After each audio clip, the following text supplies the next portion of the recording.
Good afternoon. Good to see everyone. A couple things at the top. President Putin chose to launch this brutal, unprovoked war against Ukraine. Just as he is engaged in aggression beyond his borders, he is acting even more repressively at home.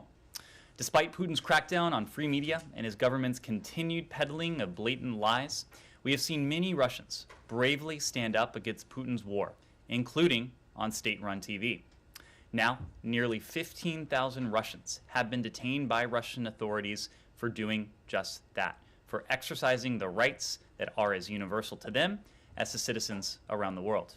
We support the voices of the people of Russia who are calling for an end to this war, who refuse to let their principled views be silenced, who refuse to let a new Iron Curtain descend again around Russia.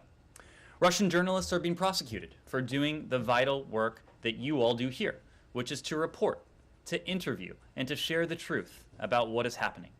The people of Russia have a right to know about the thousands and thousands of casualties that the Russian Federation's forces are taking right now in Ukraine, as well as the civilian casualties and the widespread destruction of civilian infrastructure Putin is inflicting on the people of Ukraine. There are thousands of Russian mothers who will never see their sons again, yet the media in Russia is not allowed to share that information with the people of Russia, obscuring the real costs of this war. Those who dare to speak up are branded as liars, they're branded as traitors, and they are subject to prosecution. We stand with Russian citizens of conscience as they seek to exercise their rights to freedom of expression and peaceful assembly. We will hold responsible those who engage in human rights abuses. We will ensure that credible allegations of war crimes are investigated and those involved are held responsible. To that end, as you saw earlier today, the Secretary announced a series of actions in response to President Putin's premeditated, unjustified, and unprovoked war against Ukraine and its people, as well as the Lukashenko regime's efforts to enable Russia's further invasion. This war does not reflect the will of the peoples of Russia and Belarus. Indeed, their respective governments' aggressive behavior abroad is coupled with systemic and increasing repression within their own borders. We are witnessing an autocratic attack on democracy. U.S. actions today include sanctions and visa restrictions on Russian and Belarusian officials and private individuals involved in human rights abuses, corruption, and repression. The United States and our partners and allies, we are committed to imposing massive, severe costs on those involved in the invasion of Ukraine. As Russian soldiers continue to die needlessly in Ukraine and the economic consequences of the war mount within Russia, the world remains open to genuine diplomacy. We will, together with our Ukrainian partners and our allies and partners around the world, continue to pursue every avenue to de-escalate the conflict, end the bloodshed, and save lives. Next, today we acknowledge the anniversary of the Syrian Uprising. On this day, 11 years ago, the Syrian people took to the streets in the name of freedom, reform, and human rights. Bashar al-Assad responded to this peaceful call with brutality, sparking a war against his own people that has killed hundreds of thousands, displaced more than 13 million, brought food insecurity to some 12 million, and left 14.6 million people in need of humanitarian assistance. As we stand with the Syrian people, we continue our efforts to explore to secure a nationwide ceasefire, expand access to humanitarian aid, achieve justice and accountability for the Syrian people, and reach a political resolution as outlined by UN Security Council Resolution 2254. We will not normalize relations with Assad until and unless there is irreversible progress towards that political solution. The Syrian people deserve nothing less after more than a decade of war. Before I turn to your questions, I just want to add one final element. I know all of us in this room were heartbroken yesterday to learn that our colleague, Ben Hall, sustained injuries while reporting from Ukraine. And today I understand that Fox News has announced that his camera operator, Pierre Zakrzewski, lost his life in the same attack. All of us know Ben. We've traveled the world with him. Many of you knew Pierre, who was renowned for his talent documenting conflict zones around the world. Our thoughts are with Pierre's loved ones, his family, and all of us here at the department are rooting for Ben and rooting for his speedy recovery. Ben's collegiality, his sense of humor, his wit, his warmth have always been a balm for the very tough questions that he would always hurl my way at the way of Secretary Blinken. I know I speak for the Secretary when I say that we look forward, once again, hopefully very soon, to being on the receiving end of all of those. We have engaged at multiple levels with Fox News. We have made very clear that we will do everything we possibly can to help Ben and any others who may have been involved and injured in this horrific attack. So with that, I'll take your questions. Thanks, Ned. I don't see Rich or Nick in here, so I'll say I don't want to speak for Fox, but thank you for those comments, and on behalf of the whole press corps, thank you for that. We appreciate it. Before going into to Ukraine, I just wanted to ask you, one thing that you just said about the anniversary of the Syria situation struck me as a bit unusual. You said we will not normalize relations with Assad until and unless, and then you gave the conditions. When did it become a possibility that the U.S. would ever normalize relations with Assad?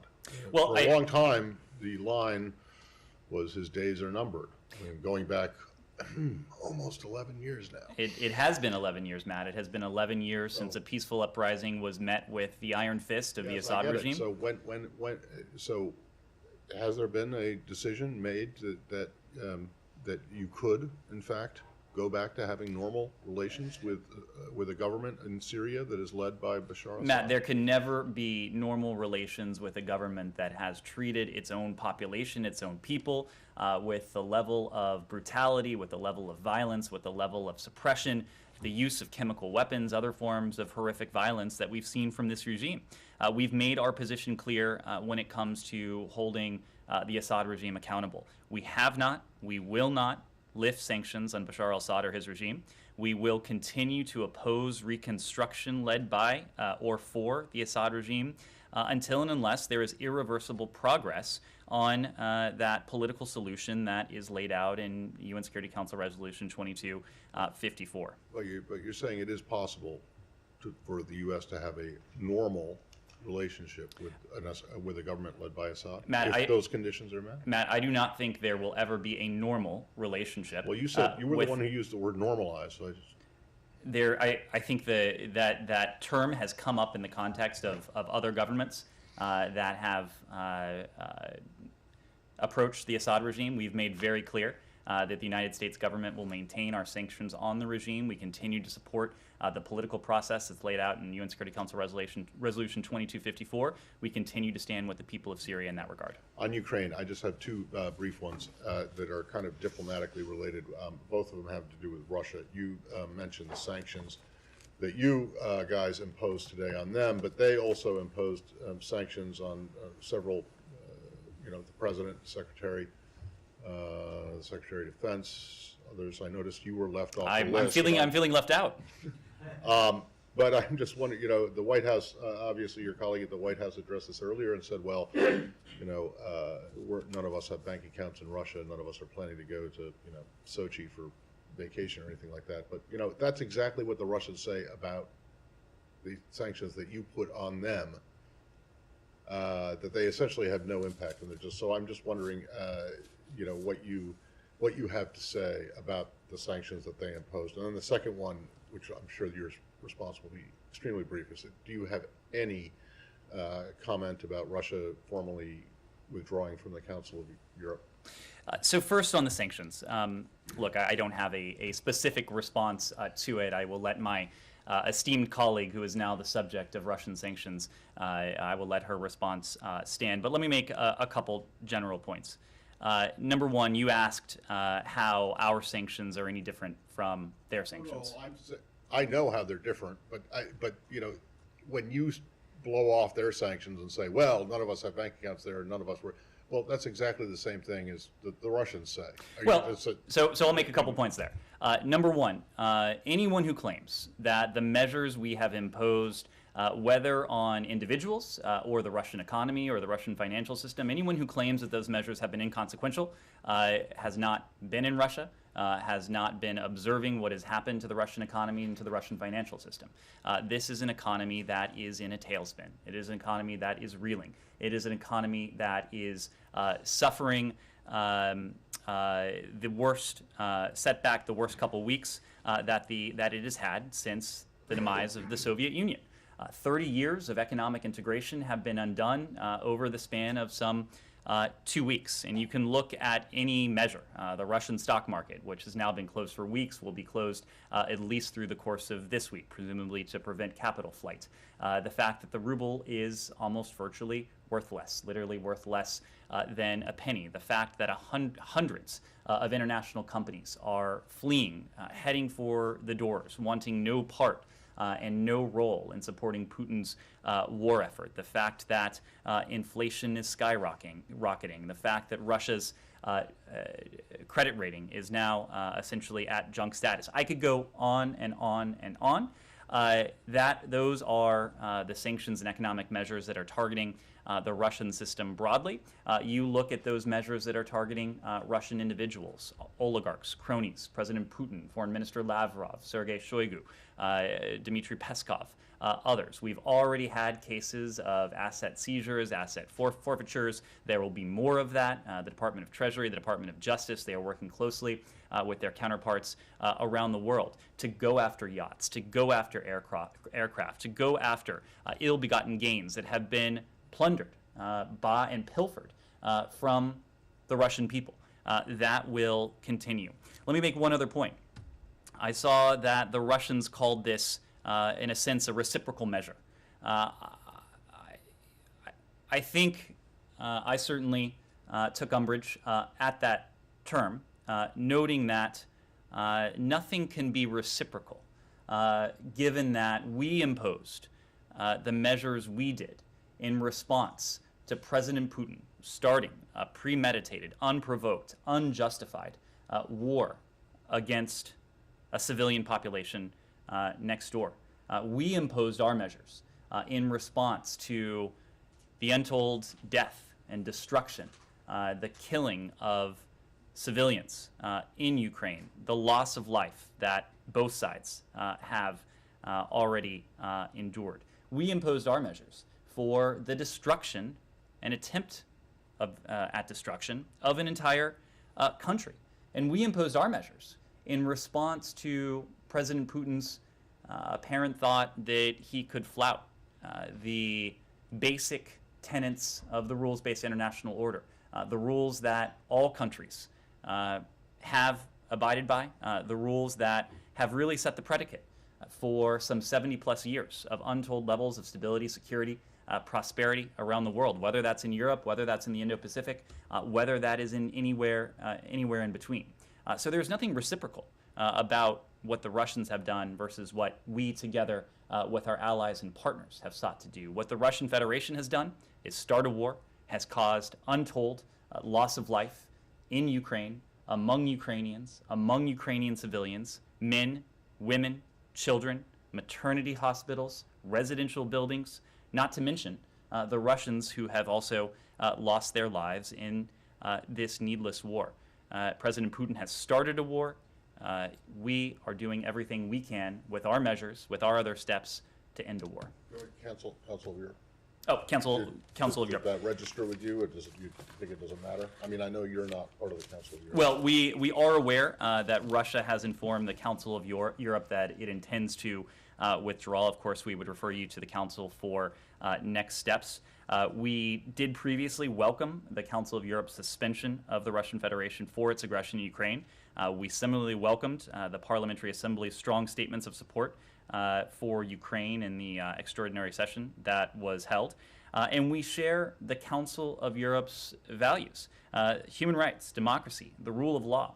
Russia clearly does not share these same values. I think it is only appropriate that Russia is not a member of such a council. You're not concerned that this shuts down yet another potential channel of communication? We have plenty of potential channels for communication. What we need to see from the Russian Federation is the Russian Federation engage in good faith with seriousness of purpose through those channels. Humera.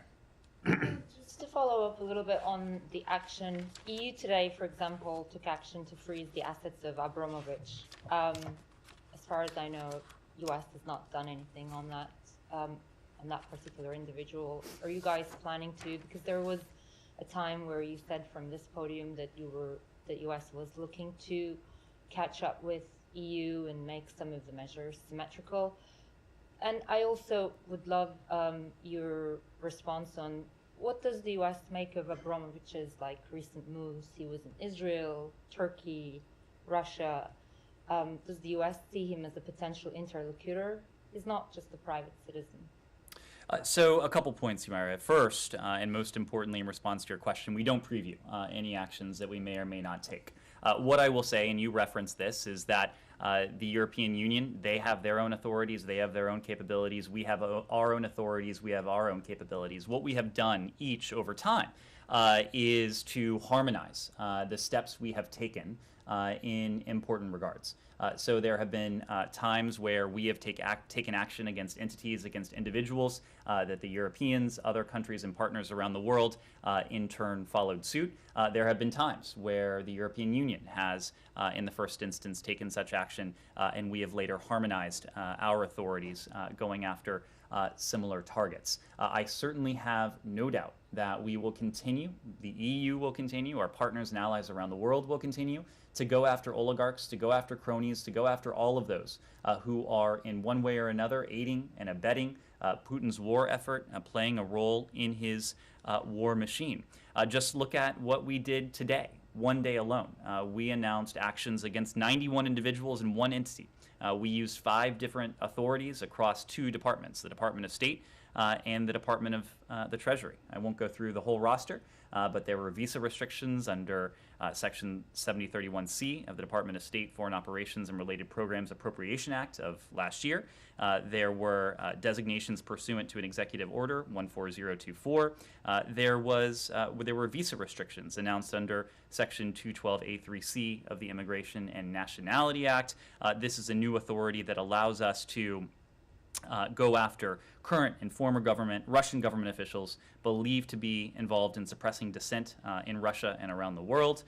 There were imposition of visa restrictions on 6 individuals under the Khashoggi ban. Of course, this was a new authority that we announced early in the administration last year in response to governments around the world pursuing dissidents extra-territorially, and we also used Presidential Proclamation 8015 to go after 25 individuals responsible for undermining democracy in Belarus. We will continue to go after those responsible for the war effort in Ukraine. We will continue to go after those responsible for aiding the war effort, those who reside in Belarus. We will continue to go after private individuals whose closeness to the Russian government, to the Kremlin, whose ill-begotten wealth is a result of illicit activity, plundering what should belong to the Russian people.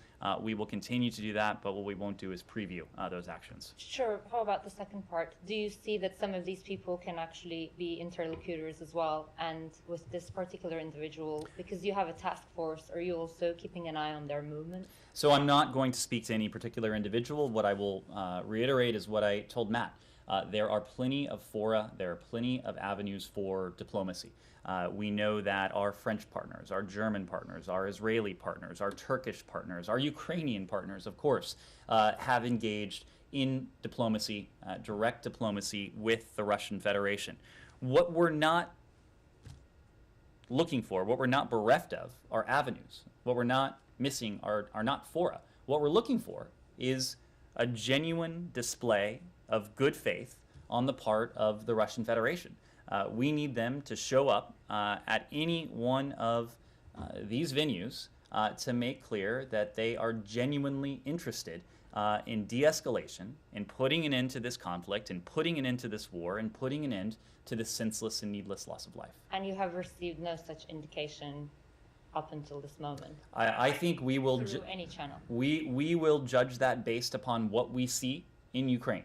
And what we have seen in Ukraine, including in recent days, including in recent hours, is continued escalation, is continued bombardment of towns, of cities, of residential areas, is continued loss of life.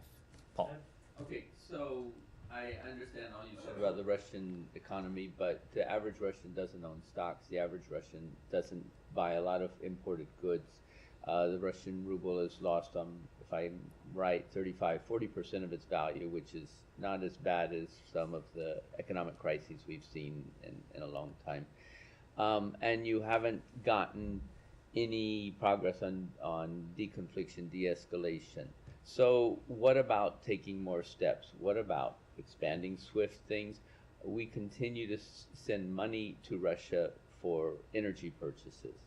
So why aren't you taking stronger steps to add sanctions on a lot of people who don't have Western bank accounts or property in the United States? Doesn't seem to add much pressure. So in terms of energy purchases, the president did sign an executive order last week putting an end to our purchase of Russian oil, our purchase of Russian energy. I mean the West in general. Well, the point is, Paul, that we have already applied a set of measures that have been unprecedented in terms of their scale, in terms of their scope, and in terms of their impacts. And I won't go through the various metrics of impact again, but they're clear for everyone to see. The other point is that as long as President Putin continues to escalate, we, working with our allies and partners, will continue to escalate. You mentioned you mentioned some measures that may be on the table. Going back to what I offered to Humaira, of course, we're not in a position to preview specifically what we are prepared to do, but what I can tell you that we are prepared to do is continue to escalate the costs. And I should say that the economic sanctions, the other financial measures and economic measures that we have placed on the Russian Federation, that is one important measure to mount pressure on the Kremlin, on President Putin, on those around him. It is clearly putting the squeeze on their economy, on their financial system. At the same time, we will continue simultaneously to provide our Ukrainian partners with massive amounts of security assistance. In recent weeks alone, we've spoken of some $550 million worth of security assistance. Those deliveries are continuing just about every day. Anti-armor, anti-tank, anti-aircraft, small arms, munitions, precisely what our colleagues at the Department of Defense have determined that our Ukrainian partners most need to defend their country against this invasion. And we are very fortunate that given the passage of the spending legislation out of Congress, we now have $13.6 billion for the people of Ukraine in different realms. And a good chunk of that money, about half of it, will be made available in the form of additional security assistance.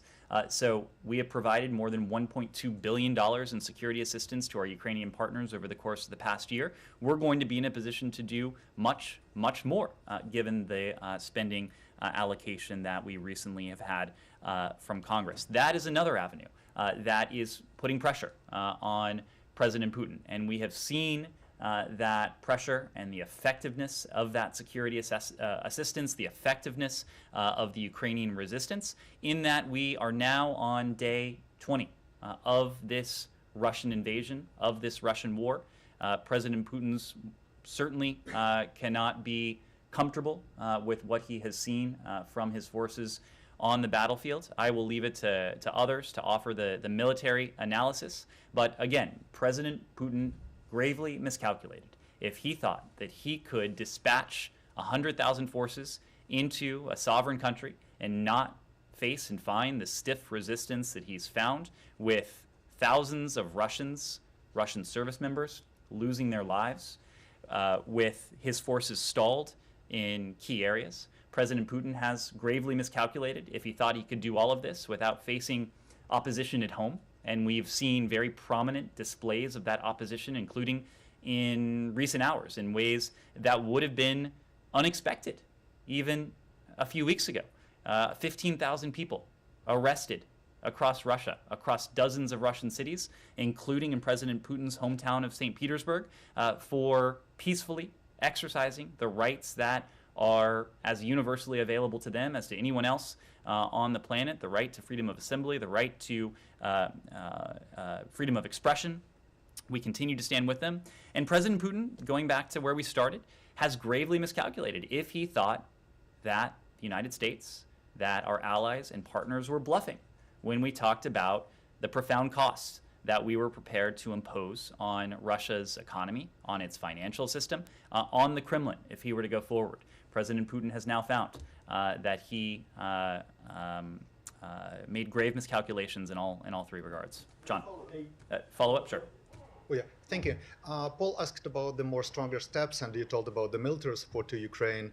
But one of those most stronger steps might be the transferring to Ukraine the old Soviet-era weapons.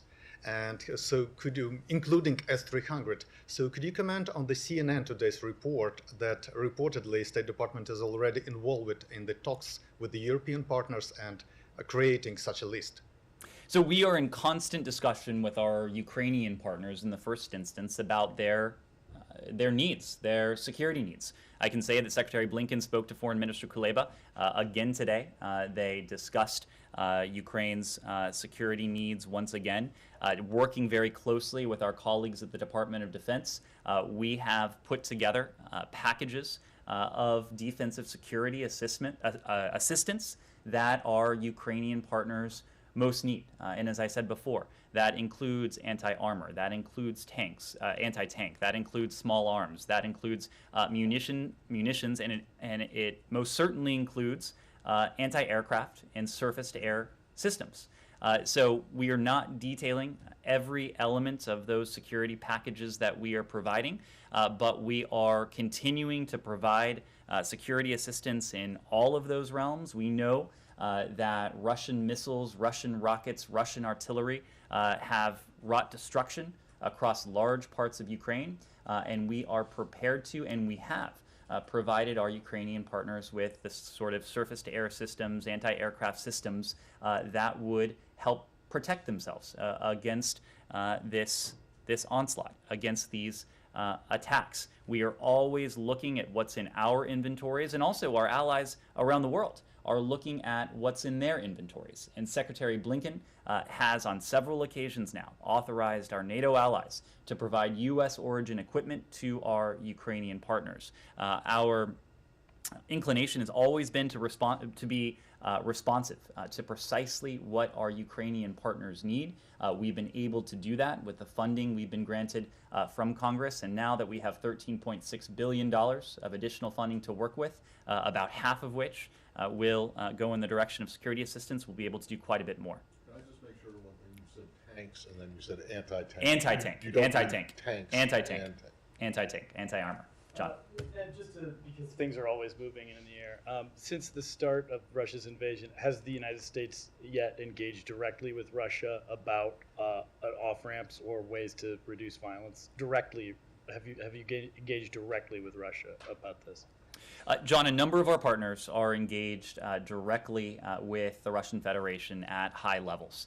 I think what is clear is that none of these engagements have yet resulted in the diminution of violence, in an end to the war, in a reduction of the loss of life that we've seen across Ukraine. If we determine that high-level U.S. engagement would be advantageous to help move forward with that overriding goal of putting an end to this violence, putting an end to this senseless war, we would absolutely be prepared to do so. What we have found, however, what our partners and allies have found, however, and what our Ukrainian partners, most importantly, have found, however, is that we have yet to find a Russian interlocutor that is either able or willing to negotiate in good faith, and certainly not in the context of de-escalation, given that Russian forces have continued to escalate, have continued to wreak violence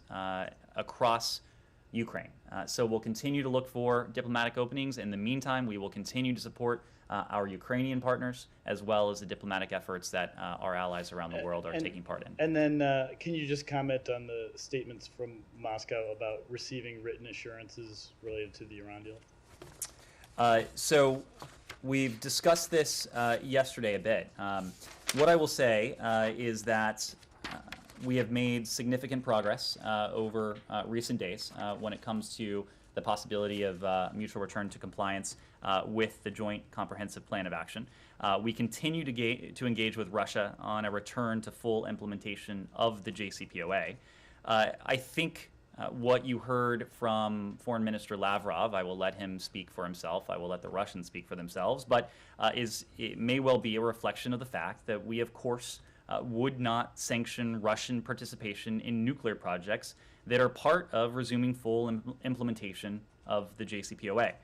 We can't, and we won't, and we have not provided assurances beyond that to Russia. We will let Foreign Minister Lavrov speak for his country, but perhaps it is now clear to Moscow, perhaps a couple things are now clear. Number one, as we have said publicly, the new Russia-related sanctions are unrelated to a potential return to full compliance with the JCPOA, and they shouldn't have any impact on its implementation.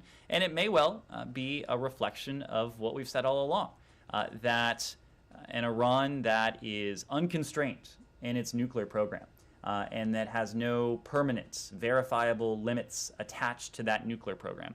That is not in our interests. It is not in the interests of our European allies. It is not in the interests of the PRC, and it's certainly not in the interests of the Russian Federation.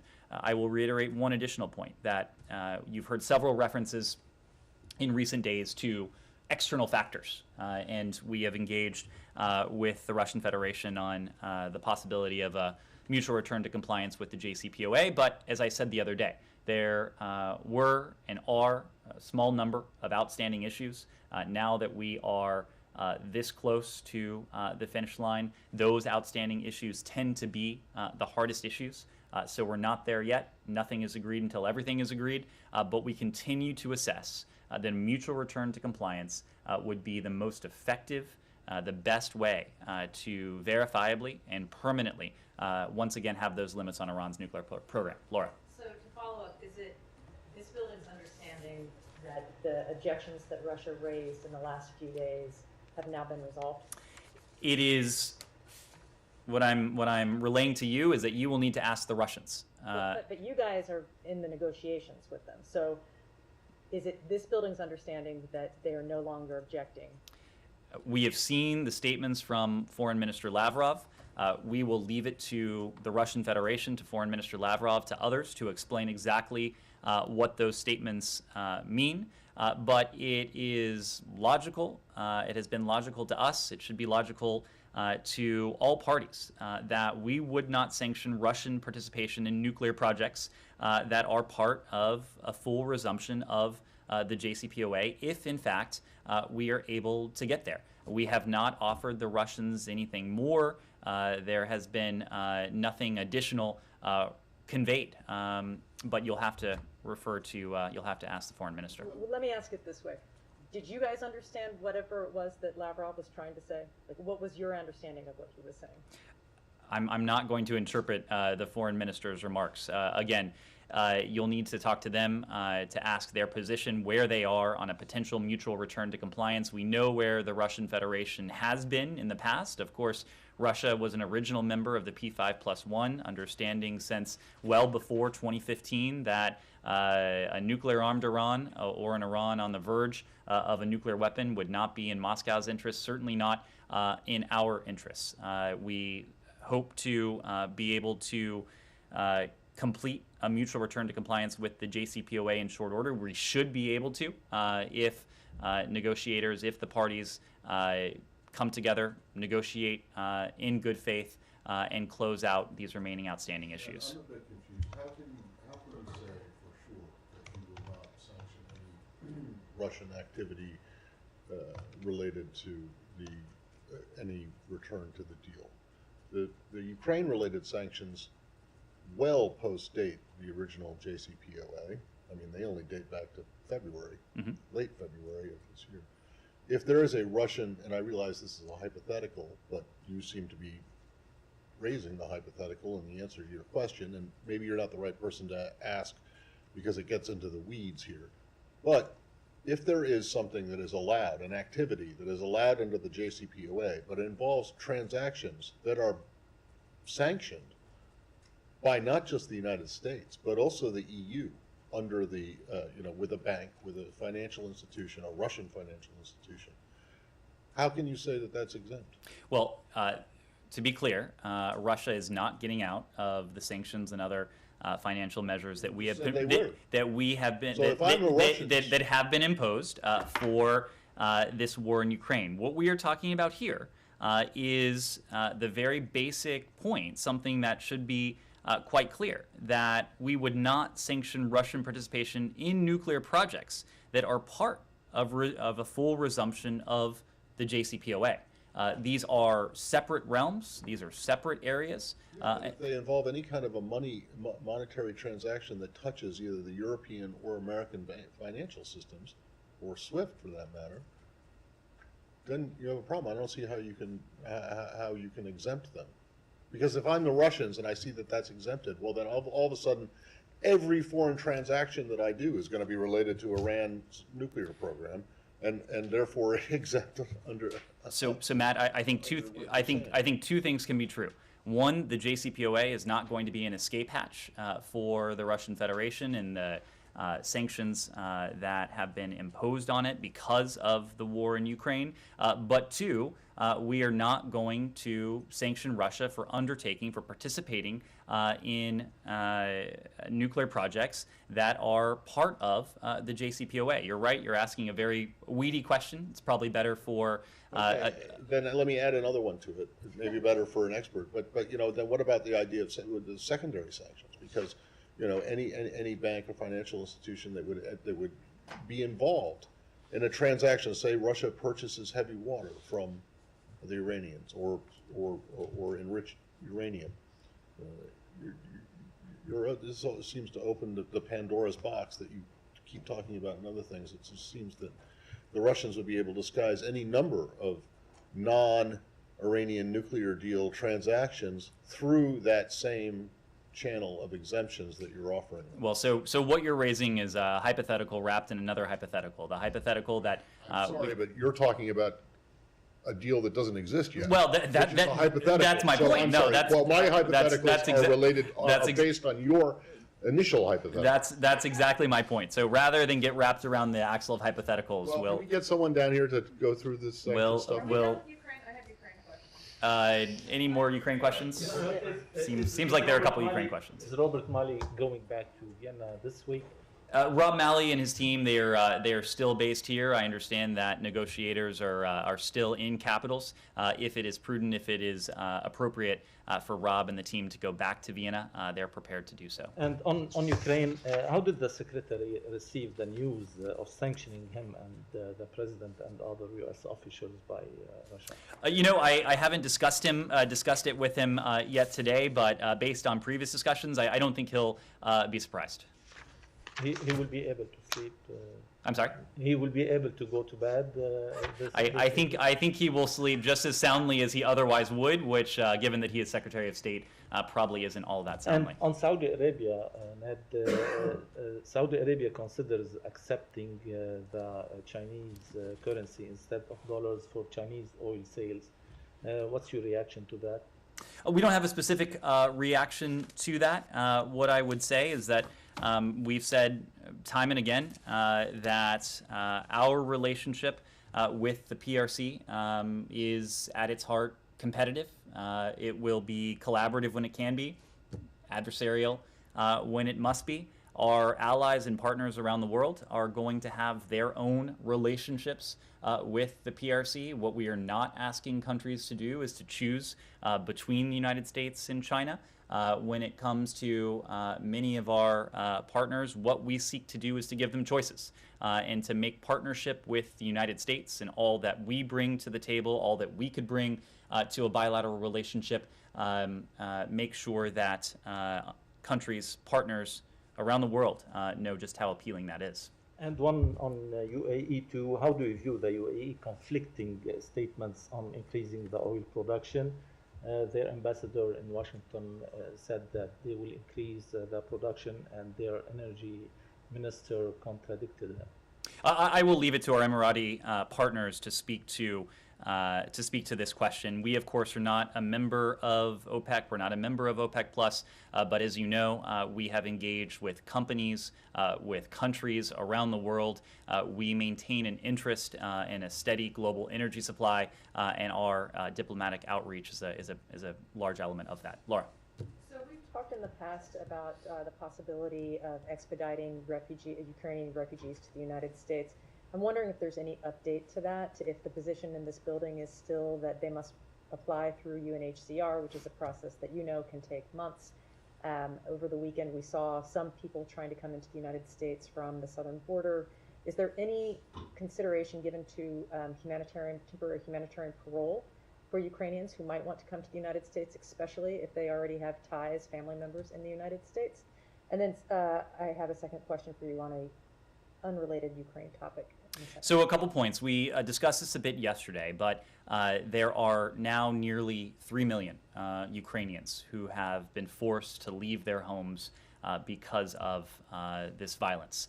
We are deeply, deeply grateful to Ukraine's neighbors, to countries throughout Europe who have so generously opened their arms to welcome these Ukrainian refugees. We recognize the fact that many Ukrainians have family, have loved ones who are in Europe. We expect most Ukrainian refugees will seek to remain in Europe until and unless they can return to their homes. And of course, that is our ultimate objective, to see to it that Ukrainians who have been displaced by this violence, whether they're one of the 2 million internally displaced persons inside of Ukraine, or nearly one of the 3 million, one of nearly 3 million Ukrainian refugees who have been forced to flee their country. Our goal, of course, is to see to it that they can return to their homes once this violence ends. We are working with UNHCR, with resettlement partners, overseas posts, to determine whether Ukrainians who have departed Ukraine require resettlement to a third country because they can't be protected in their current location. We, as we always do, assess protection needs, and that includes cases of particular vulnerability as a central tenet of our refugee admissions to address the urgent need for resettlement across all regions. We don't discriminate on the basis of any country of origin. As we discussed yesterday, our refugee ceiling has various regional categories attached to it. There's a category for those who would emanate from Ukraine. Any admissions of Ukrainian nationals through the U.S. Refugee Admissions Program would be in accordance with that presidential determination on refugee admissions. What I can say right now is that we have been, we will continue to be a country that welcomes refugees from around the world. We know that as a nation of immigrants, as a nation that has always opened its arms to refugees, we are made stronger, that it is very much in our American DNA to continue doing just that. If there is a need to resettle Ukrainian refugees in the United States, we will look to do so. I am fully confident we will do so. If there are additional authorities or avenues that need to be investigated, I have full confidence we'll do that too. But is the administration considering an expedited process for any people at this point? Do you know? So again, I wouldn't want to get ahead of anything, but we do have processes that are in place, including through the U.S. refugee admissions process, where we have the ability to bring in Ukrainian refugees should the need arise. Okay, and I also wanted to ask about the case of Brittany Griner. It's been almost a month since she's been detained in Russia. What is the State Department's understanding of how her conditions are in Russia right now as she's being held, and what is the State Department doing to try to get her released? There's not much I can say given the privacy considerations that are implicated in this case. This is a case that we have been working on since the time of her detention. Every time an American is detained overseas, our consular officers, including our consular officers in Moscow, are providing every form of support that we can. In this case, I'm just not able to go into the details, but we are doing everything we can to support Brittany Griner, to support her family, and to work with them, do everything we can to see that she is treated appropriately and to seek her release. But it's correct that you have not had consular access to her. I could not speak to that at this point, given privacy considerations. Well, hold on a second. This is a 30-year, almost 30-year battle that I have had. How is she exactly supposed to sign a Privacy Act waiver if you guys can't get to her? Ask her to see if she wants to sign one. So Matt, I get that. So Matt, I understand you can't give details. Well, Matt, but there's a factual say, answer to your question if you'll listen for a moment. Thank you. Lawyers do oftentimes, including in the case of Russia, Russian lawyers do have access to clients without speaking to any particular case, including this case. Russian lawyers have access to clients in Russia, and as appropriate, they can pass Privacy Act waivers. Yes. You're now acknowledging her detention. So, I mean, Yes. clearly, I mean, there is a way you could go. I mean, a couple of weeks ago, or actually last week, you weren't even able to acknowledge her detention. And what I can say is that I expect we'll be able to say more in the coming days. Do you have any sense, can you give us any sense of her condition? Is she being treated well? Again, I'm just not in a position to offer updates right now. Yes, Connor.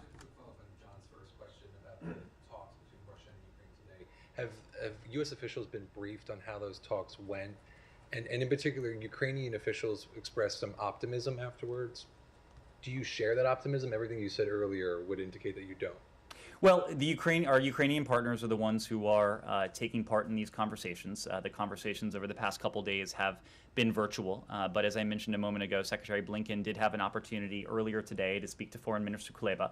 Virtually every time he's spoken to Foreign Minister Kuleba, the Foreign Minister has passed on updates regarding the diplomatic efforts.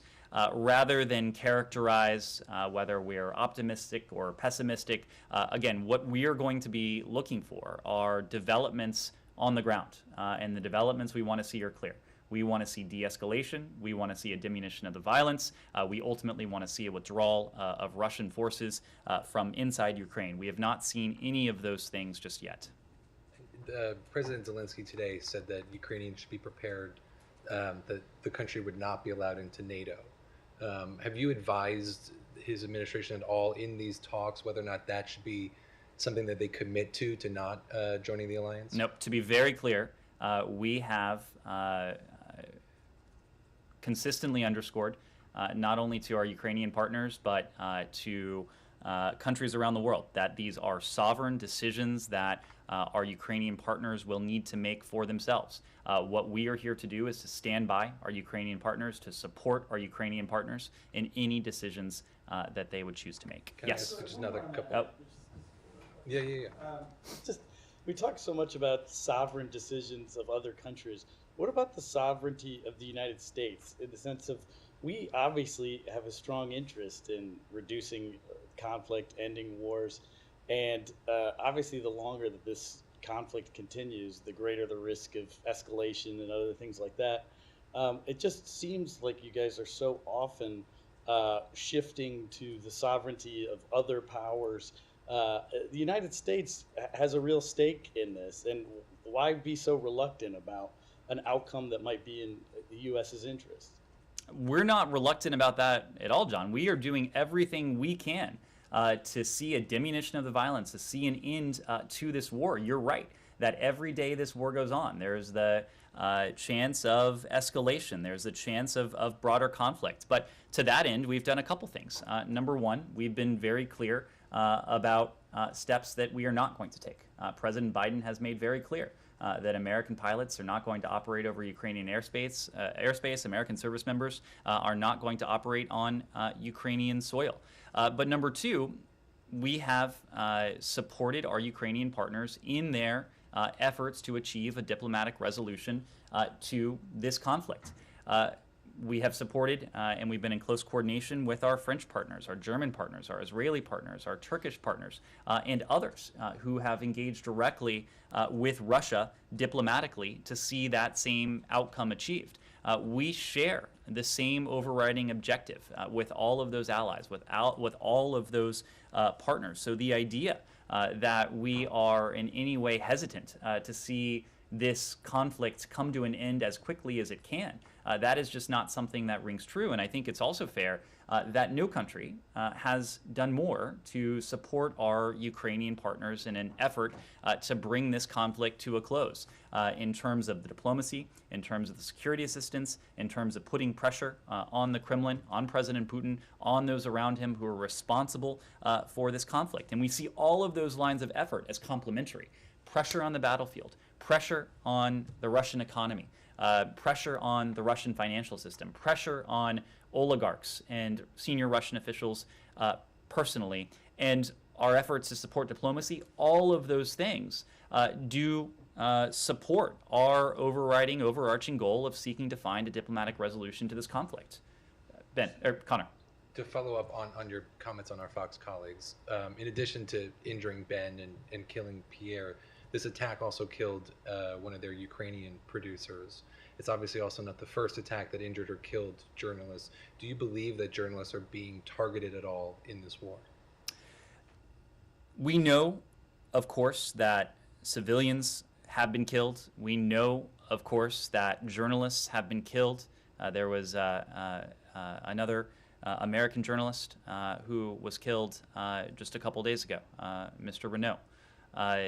We have seen these reports. What we are doing right now is through every piece of information available to us. We are documenting, we are trying to discern the facts. If we determine that there is any intentionality here, intentionality in terms of the intentional targeting of civilians or the intentional targeting of journalists or any other group that should be completely off limits under international humanitarian law, under the Geneva Conventions, under the law of armed conflict, that is something that we would take very seriously, and there would be a very serious response. Just to follow up on that, so do you guys have like a formal review or an investigation where you're collecting everything, and is there like a U.S. government review, whether you're looking into like war crimes? There are a number of review mechanisms. We've spoken to the effort that's ongoing with the ICJ, with the UN Commission of Inquiry. The OSCE has its own process. The ICC has its own process. And yes, here within the State Department, we are documenting. We are compiling all of the information, all of the sources of information that we can to document and to form our own conclusion. Right, but I mean, are you going to send them off to these different institutions, or are you going to come up with your own determination? Both. What will be the time frame for that? We are supporting independent investigations. We're doing our own analysis into what has taken place. I wouldn't want to put a time frame on it, but of course we are, as with all things in this conflict, treating it as a matter of urgency. Right, based on what you've seen so far, is the administration prepared to say that Russia is committing war crimes? If we determine that Russia has committed war crimes, we are absolutely determined to make that public. Yes. I have one on Vienna, Ukraine. I have one on Ukraine, if that's okay. Yeah, go. Okay. I am just wondering about this information, disinformation you guys have been really focused on in Russia. Can or should the U.S. government be providing sources of more accurate information to Russians at this time? Well, what I will say is that we have undertaken a concerted effort through means that are available to us to do everything we can to get actual, factual, truthful information into what is a pretty closed Russian information ecosystem. We have done that through a number of tactics. As you know, a number of us have spoken on Russian TV, independent stations, including some cases independent stations like Doj, TV Rain, that have been shut down. Also through Russian state-backed outlets as well, those that will have on senior American officials. We use tools like Telegram to convey information as well. Every avenue that we can conceive of that would allow us to channel information into Russia to reach Russian audiences, knowing that the best antidote to disinformation is information. That has been our strategy in speaking to audiences here in the United States and around the world. And it's a challenge when it comes to Russia because President Putin and the Kremlin, they are doing everything they can to further constrict the information space throughout the country. And so we too are trying to get creative in terms of our efforts to channel information in. What do you mean you're using Telegram exactly? And would the U.S. consider putting any satellite internet resources along the border, things like that? Well, so let me make a point about internet access in Russia. We know that the Kremlin is engaged in a full assault, as I said before, on media freedom, access to information, and the truth within Russia. Of course, it wants its version of the facts to be the only version of the facts that is available to the Russian people. Moscow's efforts to mislead, they are intensifying. We condemn the Russian government's recent actions to prevent the people of Russia from accessing Facebook, Instagram, Twitter, numerous Russian and international news sites, and certain mobile applications as well. We also condemn the Russian government's passage of a new law that threatens prison sentences for accurately reporting on Putin's war of choice in Ukraine. The people of Russia, we've made this point repeatedly, did not choose this war. President Putin did. Those around him did. They have a right, the people of Russia have a right to know about the death, the suffering, the destruction that is being inflicted by their government in their name on the people of Ukraine. The people of Russia also have a right to know about the human costs of this senseless war, including the costs to Russian service members, to their sons, to their brothers, to their husbands. So for that reason, we support access to the internet by all people, including the people of Russia, even as we stand in solidarity with the people of Ukraine. We believe that more information is going to be the answer. Putin believes that less information is what's in his interests. So of course, we want to do all we can to support that information flow into Russia, to see to it that the Russian people have avenues of communication, have a free and open internet available to them. And we call on President Putin and his government to honor Russia's international obligations and commitments, to withdraw Russia's troops from Ukraine's territory, and to respect the human rights and fundamental freedoms of Russia's citizens. And one of those fundamental freedoms is freedom of access to information. Okay, maybe we can follow up on some more specifics later, but just one more quick question on the chemical weapons possibility. We haven't talked about that in a few days, I guess. Has the Biden administration determined what their response is going to be if Russia uses chemical weapons? Not that you have to detail it here, but do you guys have a response ready to go if Russia does use those weapons in Ukraine? Kylie, the only thing I will say about that is to reiterate what the president said the other day. If Russia engages in the use of banned agents, including chemical weapons, there will be a severe response from the United States and the international community. Yes? Just one more on the Vienna talks. As we were walking in, the Iranian foreign minister said that it was on the U.S. to provide the necessary response for a successful outcome. I mean, from that statement, it seems like they're waiting on the U.S. to say something either through the EU or anybody else to try to get back to Vienna. What I would say is that over the course of the past few weeks, we have made significant progress. We are close. There are external factors involved in this now. There are a small number of outstanding issues. The United States, although not a direct party to the talks, we have worked in good faith. We have sought at every juncture to achieve a mutual return to compliance with the JCPOA, knowing that in our assessment it continues to be the most effective means by which to reimpose permanent, verifiable limits on Iran's nuclear program. There are a small number of outstanding issues. We do think that we would be in a position to close those gaps, to close that remaining distance, if there are decisions made in capitals, including in Tehran, including in Moscow. One thing that, this morning, the top U.S. military general for the Middle East and the CENTCOM chief, said, that Iran likely has decreasing tolerance for continued U.S. presence in Syria. And then he went on, accordingly, Iran and its proxies are affiliates, and its affiliates are increasing their capabilities and planning to target U.S. and partner interests. And then he goes on about, more troubling increased proliferation of this advanced technology. It continues about all these threats and things that are concerning. So how do you justify striking a deal that doesn't address any of these that impact U.S. national security? Well, what I would say is that we've been very clear that Iran poses a challenge, poses a threat to the United States, to our allies and partners across different realms. The most significant threat we would face would be a nuclear-armed Iran. There would be no greater challenge to the United States, to our allies, to our partners around the world. That is not to say that Iran's nuclear program is the only challenge we face. Iran supports regional proxies, it supports terrorist groups, it has cyber, it has engaged in malicious cyber activity, it has an active ballistic missile program. But what we know is that if Iran were in the possession of a nuclear weapon, or if it were on the verge of a possession of a nuclear weapon, it could act with far greater impunity.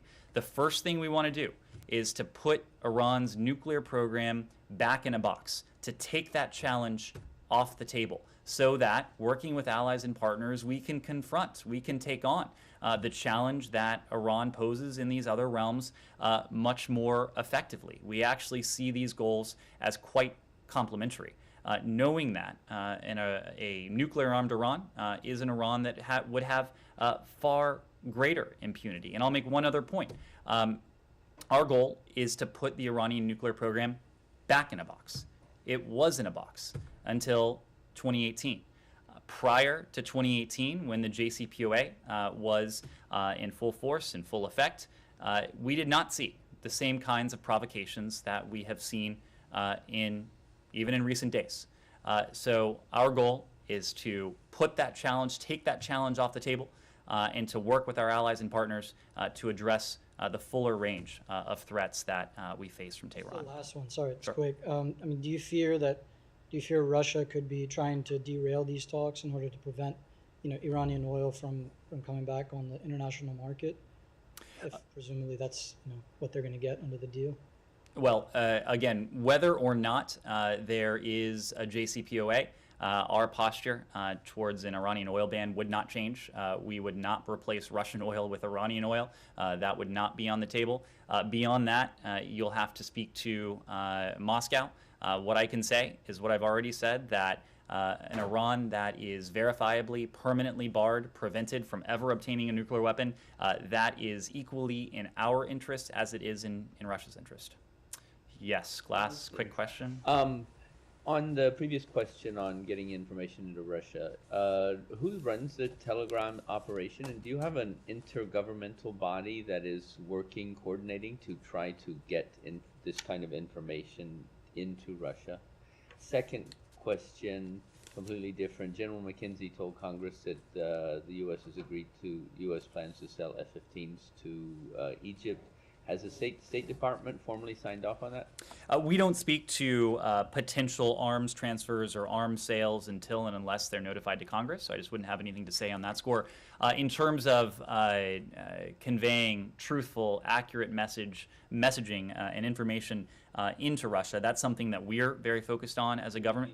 State Department? It's something that the State Department is certainly very focused on. It's something that I know a number of our allies and partners are very focused on as well. And we're focused on it because Moscow has sought to be a purveyor of information that is false, that is misleading, that is disinformation. I'm sorry, but who in the government is doing this, and is there an interdepartmental body that is coordinating this kind of activities?